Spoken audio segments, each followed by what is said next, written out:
नमस्कार। आज मैं आपके समक्ष छठ पूजा की पौराणिक कथा प्रस्तुत करने जा रही हूँ। हिंदू पंचांग के अनुसार कार्तिक मास के शुक्ल पक्ष के चतुर्थी से सप्तमी तिथि तक छठ महाव्रत मनाया जाता है। इसमें भगवान सूर्य देव की पूजा होती है। छठ व्रत खास तौर पर पुत्र प्राप्ति के लिए किया जाता है। छठ पर छठी मैया के जयकारे के साथ आराधना की जाती है। बिहार, झारखंड, उत्तर प्रदेश राज्यों में यह प्रमुख त्योहार तौर पर मनाया जाता है। दिवाली के 6 दिन बाद छठ मनाया जाता है। छठ के महाव्रत को करना अत्यंत पुण्यदायक है। छठ व्रत सबसे महत्वपूर्ण रात्रि कार्तिक शुक्ल षष्ठी तिथि को होता है। सूर्योपासना का यह महापर्व 4 दिनों तक मनाया जाता है। छठ पर्व के लिए कई कथाएं प्रचलित हैं, किंतु पौराणिक शास्त्रों में इसे देवी द्रौपदी से जोड़कर देखा जाता है। मान्यता है कि जब पांडव जुए में अपना सारा राजपाट हार गए, तब द्रौपदी ने छठ का व्रत रखा था। द्रौपदी के व्रत के फल से पांडवों को अपना राजपाट वापस मिल गया था। इस तरह छठ का व्रत करने से लोगों के घरों में समृद्धि और सुख आता है। छठ मुख्य रूप से बिहार, झारखंड, उत्तर प्रदेश सहित कई क्षेत्रों में छठ का महत्व है। छठ पूजा या सूर्य षष्ठी या छठ व्रत में सूर्य भगवान की पूजा होती है और धरती पर लोगों के सुखी जीवन के लिए सूर्य देव के प्रति आभार व्यक्त किया जाता है। सूर्य देव को ऊर्जा और जीवन शक्ति का देवता माना जाता है, इसलिए छठ पर्व पर समृद्धि के लिए पूजा की जाती है। सूर्य की पूजा से विभिन्न बीमारियों का इलाज संभव है। सूर्य पूजा के साथ स्नान दान किया जाता है। इससे कुष्ठ रोग जैसी गंभीर रोग भी दूर हो जाते हैं। छठ पर्व परिवार के सदस्यों और मित्रों की लंबी उम्र और समृद्धि के लिए भी मनाया जाता है। एक पौराणिक लोक कथा के अनुसार लंका विजय के बाद राम राज्य की स्थापना के दिन कार्तिक शुक्ल षष्ठी को भगवान राम और माता सीता ने उपवास किया और सूर्य देव की आराधना की। सप्तमी को सूर्य देव के समय पुनः अनुष्ठान कर सूर्य देव से आशीर्वाद प्राप्त किया था। एक अन्य मान्यता के अनुसार छठ पर्व की शुरुआत महाभारत काल में हुई थी। सबसे पहले सूर्यपुत्र कर्ण ने सूर्य देव की पूजा शुरू की।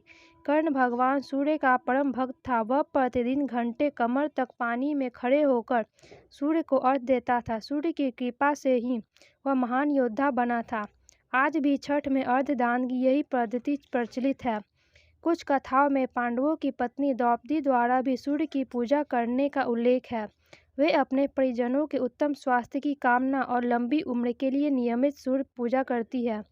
एक कथा के अनुसार राजा प्रियव्रत को कोई संतान नहीं थी। तब महर्षि कश्यप ने पुत्रेष्टि यज्ञ कराकर उनकी पत्नी मालिनी को याहुति के लिए बनाई गई खीर दी। इसके प्रभाव से उन्हें पुत्र हुआ, परंतु वह मृत पैदा हुआ।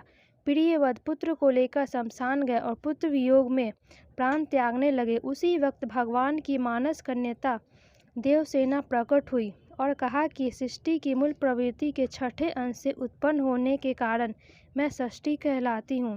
राजन, तुम मेरा पूजन करो तथा और लोगों को भी प्रेरित करो। राजा ने पुत्र इच्छा से देवी षष्ठी का व्रत किया और उन्हें पुत्र रत्न की प्राप्ति हुई। यह पूजा कार्तिक शुक्ल षष्ठी को हुई थी। मूलतः सूर्य षष्ठी व्रत होने के कारण इसे छठ कहा गया है।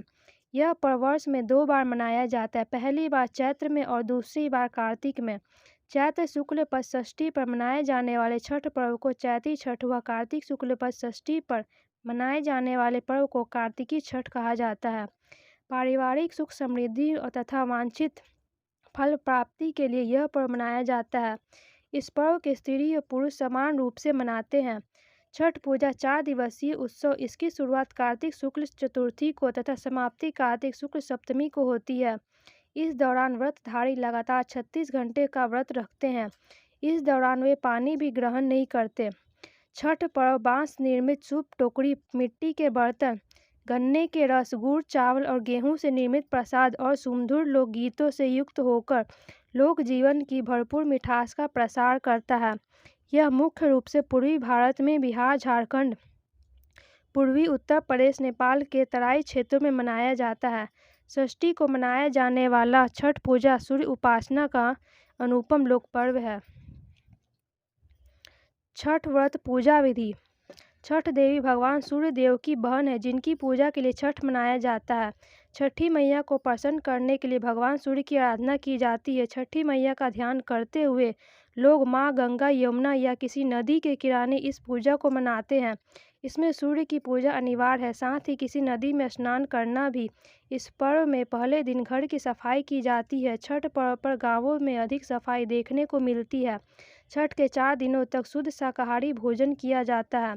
दूसरे दिन खरना का कार्यक्रम होता है। तीसरे दिन भगवान सूर्य को संध्या अर्घ्य दिया जाता है और चौथे दिन भक्त उदीयमान सूर्य को उषा अर्घ्य देते हैं। छठ के दिन अगर कोई व्यक्ति व्रत करता है तो वह अत्यंत शुभ और मंगलकारी होता है। पूरे भक्तिभाव और विधि विधान से छठ व्रत करने वाला व्यक्ति सुखी और साधना संपन्न होता है। साथ ही निसंतानों को संतान प्राप्ति होती है। अगर आपको ये वीडियो पसंद आया तो हमारे चैनल को सब्सक्राइब, लाइक और शेयर करें।